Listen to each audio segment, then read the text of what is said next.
Hello and welcome to my kitchen. Today we're doing the yeast theme from the Great Irish Bake Off.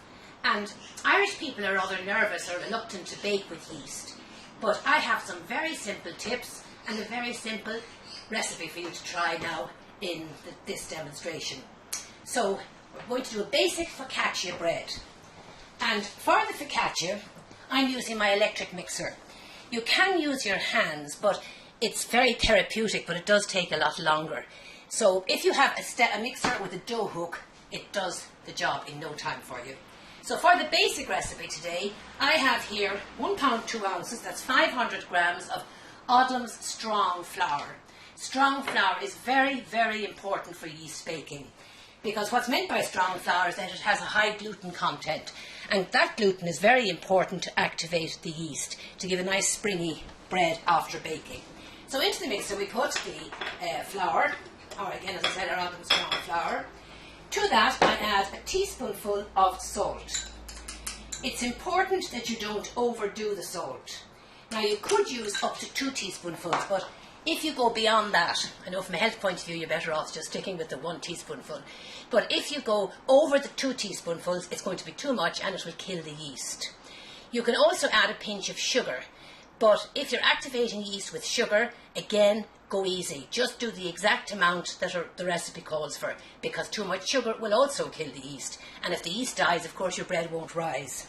So now, in there we have our salt and we have our flour. To that I'm going to add my sachet of our fast-acting yeast. In the sachets you get 2 7-gram sachets. So we just cut away 1. And we just have 1 7-gram sachet of fast-acting yeast. Get that in. It's very difficult to get fresh yeast in this country, I'm afraid. So the fast-acting yeast works very well. Now I'm just combining the dry ingredients together with the dough hook, and of course the more powerful your mixer is, the quicker you get the job done. To that now I'm going to add my 3 fluid ounces of olive oil. I'm using the extra virgin olive oil, and just to tell you that it's very nice to flavour your olive oil. And what I've done here is I've just put some, don't know whether you can see or not there in the camera, I've just put a clove of garlic chopped into the oil overnight, and in fact leave it there while you're using the oil, and it gets a lovely garlic flavour. So in with the oil. Then we're going to add warm water, 9 fluid ounces of warm water. And again, it's important that the water isn't too hot. If it's too hot, again it'll kill the yeast. What I suggest is 1/3 hot water, 2/3 cold water. So here we have it. We're just going to gradually add that in now with the dough hook. Now don't just gradually add the liquid. In fact, the stickier, the softer the dough is, the lighter your bread will be afterwards. If your dough is too dry, you'll have a very heavy bread after baking. So persevere, the more liquid you can get in, the better your bread will be afterwards. So now we're going to just continue tipping that in. And then once you've added the oil, up the speed of your dough hook, and your mixture will all come together for you. Now, if you're doing it by hand, it will take a little bit longer. You just use your hands to work all the ingredients together, and then you knead for 10 minutes. You do need 10 minutes kneading. If you're using the electric mixer as I am, you'll get it done in 5 minutes. And just before we started, I kneaded this dough here for 5 minutes. Now, if you don't have the dough hook, you just knead as follows. Lightly dust the border of the clean table with some flour. Put on your dough.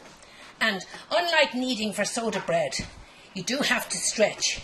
Use this part of your hands here to knead, and you just push it out and out until you have all the gluten spread through the dough.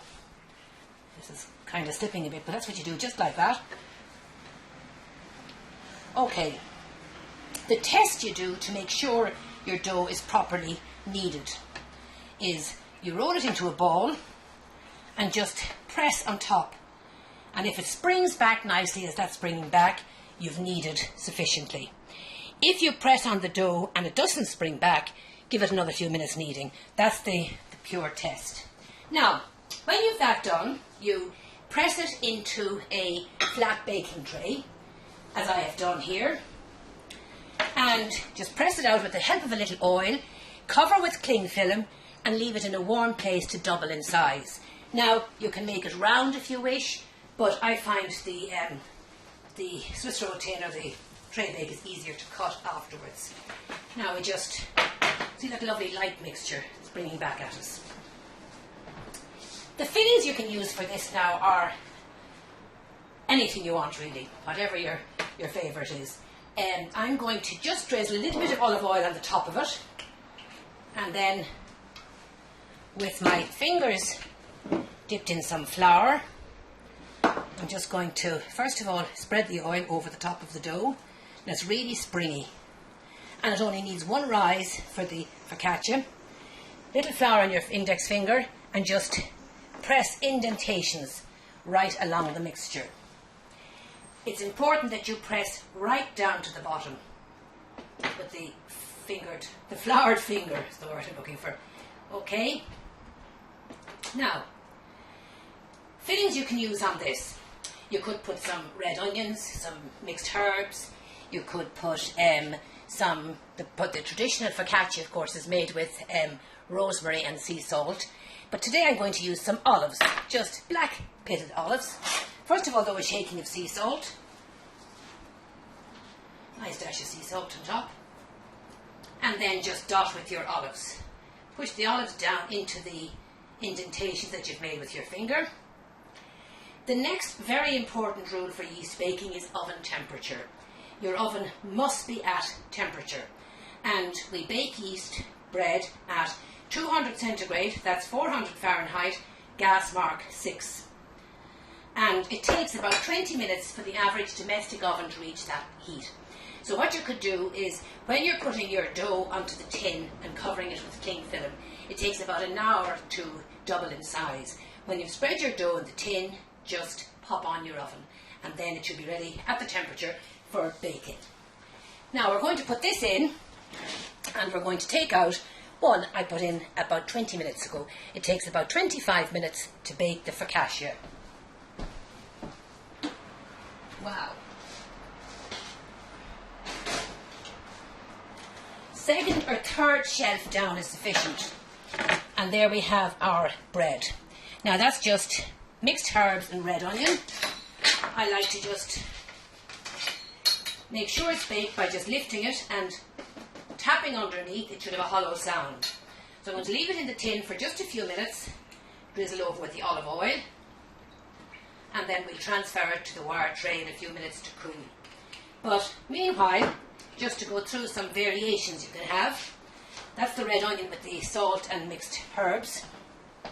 Over here I have the traditional focaccia, the Italian focaccia with the sea salt, the rosemary, drizzled with the extra virgin olive oil. Here we have the same again with just some sea salt, some cherry tomatoes sliced, and then just dressed with some, again, olive oil and basil. You know, of course, basil and tomato are particularly good together. And just like the one we put into the oven there for a few minutes ago, we have our black olive with mixed herbs. So, a very basic recipe that can be used in umpteen different ways, and I hope after all my tips today that you will have a very successful yeast baking or focaccia baking. For me, for the moment, take care.